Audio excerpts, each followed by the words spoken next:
어느 분이 그러시더라고요. 제가 이야기할 때 이 앞에 대본이 있냐고. 네, 물론 있습니다. 저도 이야기하다 보면은 많이 까먹어가지고 다음에 무슨 말을 해야지 저도 잊어버려요. 그래서 이제 커다란 A4 용지에다가 써가지고 문단별로 주제를 제가 미리 써놨습니다.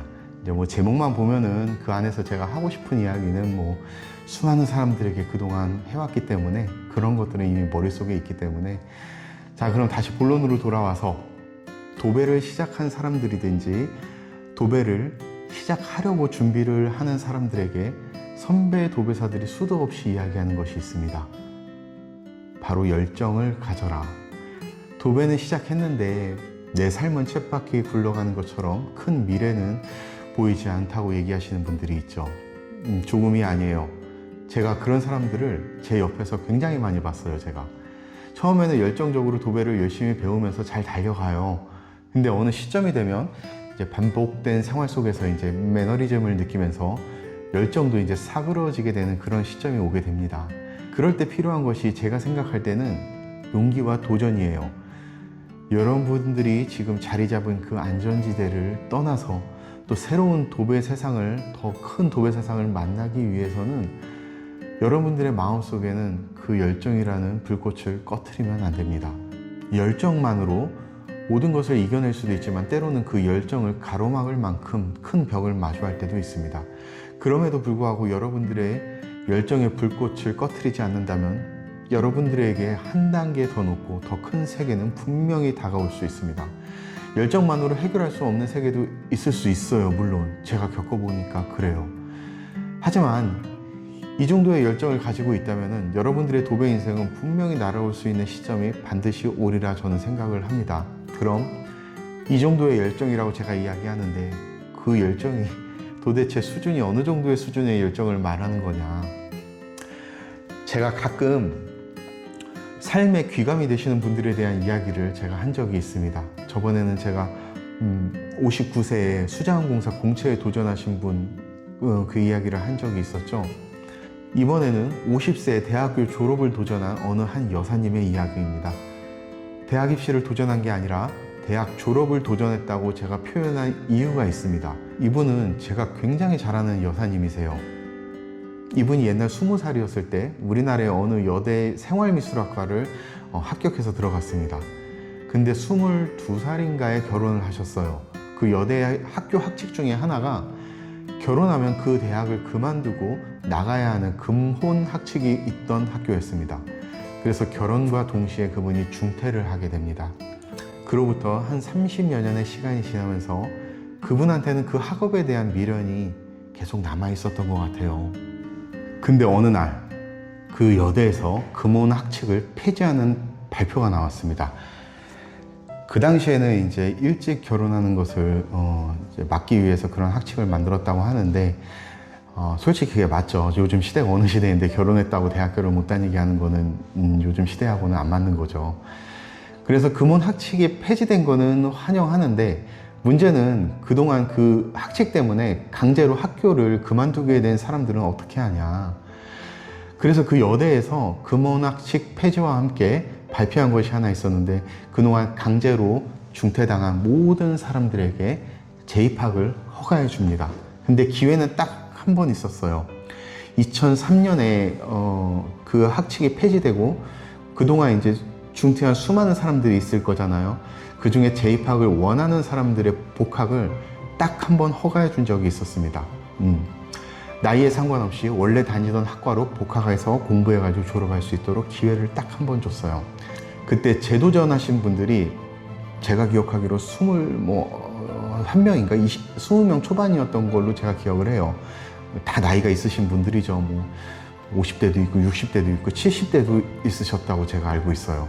근데 제가 아는 그 여사님도 그 당시 50세이셨는데 학업에 대한 열정을 다시 불태우고자 도전하셨습니다. 근데 말이죠. 이게 재입학을 하시고 보니까 아무리 열정이 크다고 한들 열정만으로 해결할 수 있는 그런 학업의 세계가 아니었던 거예요. 다른 학과들도 물론 어렵죠. 쉬운 학과는 없었을 거예요. 근데 그 여사님은 특히 이제 미대셨는데 그 당시 이제 70년대는 손으로 그림을 그리는 그러한 시대였는데 지금은 이제 컴퓨터 그래픽으로 작품을 만드는 그런 시대인 거예요. 70년대에는 그 과가 생활미술학과였는데 지금은 시각 디자인 학과인가 그걸로 이름으로 바뀌었고, 근데 제일 큰 문제는 그 여사님이 컴퓨터를 거의 모르셨다는 거. 이제 그나마 할 줄 아셨다는 게 전원 버튼 눌러가지고 컴퓨터 켜고 인터넷 들어가서 이렇게 피망 맞고 이렇게 고수도 게임 한번 하는 거, 이게 그분이 아는 컴퓨터의 전부였습니다. 그런데 학교에 들어가니까 20대 초반에 어떤 학생들하고 경쟁해야 되는 것도 정말 막막한 도전인데, 뭐 포토샵, 일러스트 같은 그런 그래픽 프로그램을 다루면서 공부해야 되는 거예요. 이게 첫 수업을 마치고 정말 펑펑 우셨다고 합니다. 아무것도 모르겠다고. 정말 막막했지만 그분이 선택한 건 포기가 아닌 도전이었습니다. 열정 하나만을 가지고 택한 도전. 그때부터 그분은 이제 컴퓨터의 컴자도 잘 모르시는 분이에요. 포토샵과 일러스트를 이제 다시 이제 여기저기 이제 물어보면서 배우시면서 학교에서 거의 날밤을 새다시피 그렇게 공부를 다시 시작하셨습니다. 여러분 같으면 그렇게 하실 수 있겠어요? 책을 가지고 공부하는 거라면 그것도 어렵지만 뭐 어찌어찌 파고들 것 같기는 해. 계속 읽다 보면은 학점이 어찌 되었든 간에. 근데 책은 물론이고 컴맹이 생전 처음 보는 어떤 그런 컴퓨터 그래픽 프로그램들을 50세에 처음 붙들고 배우면서 공부한다? 그 날아다니는 20대 초반의 학생들과 경쟁하면서 그 여사님이 50세에 도전하셨는데 저도 아직 50이 안 되었습니다. 저는 컴퓨터 대리점을 오래 했어요.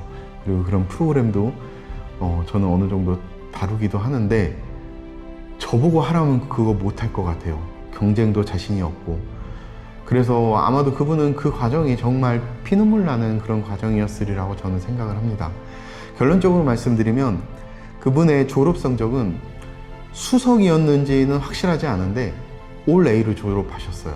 그 학과에서 올 A는 이제 4명까지만 받을 수 있는데 교수님이 무작정 뭐 A를 준다고 해서 그렇게 받을 수 있는 그런 어떤 학점 구조가 아니에요. 졸업 작품은 이제 학생들끼리도 서로 평가를 하면서 점수를 매기기 때문에 일방적으로 점수를 또 만들 수 있는, 줄 수 있는 그런 상황도 아니에요. 그 몇 년 동안 그 여사님이 어떠한 열정으로 노력하며 걸어왔는지, 컴맹에서 시작해서 그 쟁쟁한 젊은 학생들을 제치고 어떻게 최고의 점수로 졸업을 할 수 있었는지 그 열정의 세계를 우리는 들여다볼 필요가 있는 것 같습니다. 정말 쉬운 일이 아니에요, 그거는. 그리고 나서 이제 졸업 채플 시간에 전교생 앞에서 졸업 소감문인가를 이제 발표하게 됩니다. 이제 채플 시간이라는 거는 기독교 대학이나 기독교 학교에서는 이제 예배 드린다고 하죠. 그거를 이제 채플이라고 얘기를 하는데 이제 그런 시간들이 이제 의무적으로 있어요. 그래서 그 채플 시간에 그 대학교 신학대학원 교수님들과의 이제 인연이 생겨서 이제 미대 학부를 졸업하고 그 동시에 그 교수님들로 인해서 신학대학원에 다시 또 도전하게 됩니다. 신학대학원도 교수님이 무조건 뭐 받아주겠다고 해서 오라고 해서 갈 수 있는 그런 곳이 아니에요. 이제 뭐 면접은 뭐 그럴 수 있지만 일단 의무적으로 시험을 통과해야 되는데 특히 영어 시험을 통과해야 되는데 몇 점 이상 돼야 되는데 이 여사님이 또 영어에 자신이 없어. 잘 모르시기도 하고 뭐 한평생 우리 자녀들을 기르고 살림만 하셨던 분이기 때문에 그 시험에 자신이 없는 거예요. 근데 그 시험은 무조건 통과를 해야 되고 이건 어느 누구도 도와줄 수가 없는 거예요. 그래서 그 대학원을 가기 위해서 이제 영어 시험 관련 책이 있었는데 이제 그 책을 봐도 이제 잘 모르겠으니까 그 여사님께서 그 두꺼운 책을 아예 통째로 외워버리셨어요. 그거는 정말 그 엄청난 열정과 노력이에요. 그래서 그 영어 시험을 굉장히 높은 점수로 합격을 하고 이제 신학대학원에 들어가서 모든 과정을 마치고 신학대학원이기 때문에 이제 목사 안수까지 받으시게 됩니다. 우리가 생각하는 상식으로는 도저히 열정 하나만으로 도전할 수 있는 길이 아니었을지도 모릅니다. 그런데도 우리 주변에서는 그런 열정 하나만으로 그 길을 이루신 분들이 분명히 계십니다. 이분도 그렇고 저번에 제가 말씀드린 제가 속해 있는 자율방범대 우리 대장님의 이야기도 그렇고 도배를 하면서 수많은 어려움도 있지만 그럼에도 열정을 가져야 하는 이유이기도 합니다. 제가 운영자로 있는 도배 커뮤니티가 있어요. 네이버 카페인데 이렇게 도배 힐링 앤 현장 도배 바이블이라고 하는데 보통 도배 힐링이라고 사람들은 이야기를 합니다. 제가 만들긴 했지만 실질적으로 이걸 이끌고 가시는 분들은 제가 아니에요. 우리나라의 수많은 도배사들입니다. 저는 그냥 이제 방향 제시만 할 뿐이고, 도배사들 카페에서는 정말 수많은 이야기가 올라옵니다. 그 도배 힐링이라는 카페는요, 다른 건 몰라도 제가 굉장히 중요하게 여기는 가치가 하나가 있어요. 공동구매를 통해서 자재를 싸게 구매한다든가, 또 기술 교류를 위한 어떤 세미나를 연다든가, 또 시공 사례를 공유하고 또 서로 배우고 도배 기술에 대한 그런 것들은 물론 중요해요. 굉장히 중요합니다. 그런데 그것보다 조금은 더 중요하다고 제가 여기는 그런 가치가 있습니다. 그게 뭔지 아세요? 바로 사람입니다.